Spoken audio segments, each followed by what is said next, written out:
use this power of being fully who they are. You know, what happened throughout history over and over again, right? The people that are outcasted, outsiders, different, right? Different but unique. And I was getting a little bit caught up in the emotion. I'm letting myself feel that, you know, just the despair and the amount of fucking shame people have felt throughout history, being denied from themselves by people who claim to love them, right? We're trying to keep you safe, we're trying to protect you. We just don't want you to be too different, too out there. Because you'll face criticism, you'll face stigma, you know, and at one point I understand that, you know, back in the olden days, you know, where, you know, you had to be fully embodied as your fullest self did put you in danger to be, you know, face real violence of being killed. And even to this day, you know, in certain, it's still very dangerous. But I just want to put out there for everyone anything that it's possible, and that the universe rewards bravery and courage and authenticity and protecting those that are vulnerable, protecting those that have been outcasted, that have been abandoned, betrayed, dehumanized. The universe rewards kindness. It rewards solidarity with life and bringing life back to people that have been, in a way, deadened, where their souls have been, you know, turned into gray. Because when they were fully bright, beautiful, they were told that was wrong. They were told that was dangerous. They were told that was unwise, unacceptable. And I just want to tell you that, especially on Halloween, on this day,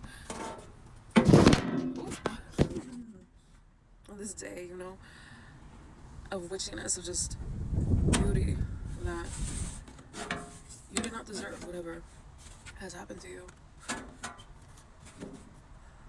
And the whole world, the whole world is worth collapsing and falling apart if it means that you get to feel accepted and feel loved and feel like your soul has life again, you know?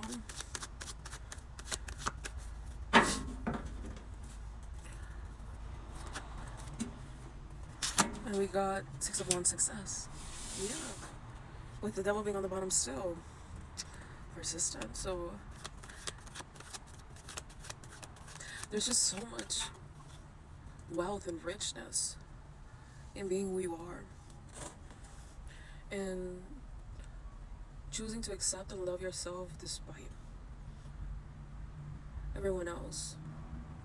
Everyone and anything else your whole life telling you that it wasn't enough, or that it was too much or too little. No matter what, people are always going to talk. And people are always, you know, there's some good people out there. But often those people that shame us really have a lot of shame against themselves that they haven't worked through. You know, they abandon and they judge. And they criticize and they hate themselves so much that it just leaks out into everything and everyone. And that's not an excuse. But that is the reality. And it leaves them just destituted, you know? Nothing can grow in shame and hate, in judgment and criticism, in the destruction and projection of someone else's soul, you know? That's not going to bring you any type of wealth. But the success lies in that expression, in that confidence. That confidence that you know what makes you happy. You know you're lovable. You know that all you really need is to accept yourself. It's one of the things that comes so easy to us when we're younger, right? We're just being. It's not something we're trying to be. We're not trying to be authentic. We just are. And it's something that kind of gets whittled and beaten, taken, siphoned out of us as we grow up. Unfortunately. And so then we have to come back to a relearning of what is it really, you know, that brings me to life. Who am I really authentically without all of these things that I've taken on that weren't mine? Is it okay to really be fully who I am? And how do I get back to that person? We got 2 on this one. Yeah, I got Judgment, but upside down. And Power, King of this.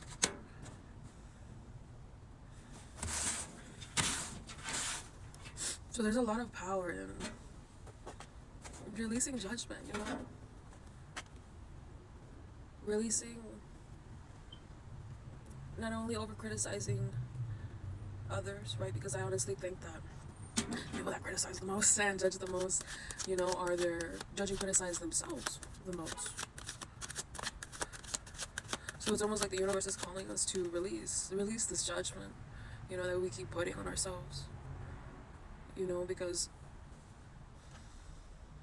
I don't know where I heard this, but he told me that guilt can be powerful in the way that it can help you change, right?